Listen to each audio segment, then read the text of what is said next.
নোয়াখালীর বিখ্যাত রান্না মরিচ কলা। চলেন আজকে চুড়াইবাতি রান্না করি মরিচ কলা দিয়ে। হ্যালো এভরিওয়ান, কি অবস্থা সবার? ফাইমা কাটতেছে পেঁয়াজ, রসুন, মরিচ। এইদিকে ভাবি কাটতেছে কচু তরকারি। রান্নাটা যেহেতু শেয়ারে, কাটাকুটা সবই শেয়ারে।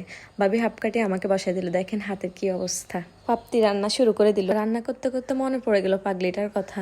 লাস্ট ইয়ারে 5 আগস্ট রান্না করা খাবারটাও খেতে পারলো না। আমরা রান্না করে কিন্তু খেতে পেরেছি। যাই হোক, সব রকমের মশলা দেওয়া শুরু করলো কচু তরকারিতে। পেঁয়াজ, মরিচ, বাটা মশলা, মাছ, যা যা লাগে আর কি। ও আচ্ছা, এই চড়ুইবাতিকে আমরা নোয়াখালীরা বলি জোলাবাতি। কচু রান্না অলমোস্ট শেষের দিকে। বাগার দেওয়ার জন্য সুমিকে ডাক দিয়ে দিল।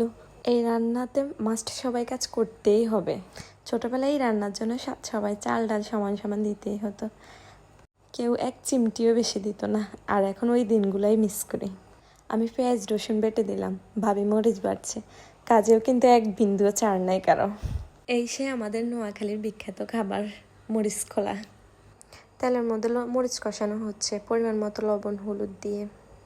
আর এই বৃষ্টির সিজনে এভরি উইকে মরিচ কলা সবার বাসায় থাকবে মাস্ট। মরিচ ভালোভাবে কষানো হলে সুন্দর একটা সেন্ট বাইর হয়। মাছ দিয়ে বাকি রান্নাটা কমপ্লিট করে দেন। আরেকটি স্পেশাল আইটেম আছে ভর্তা।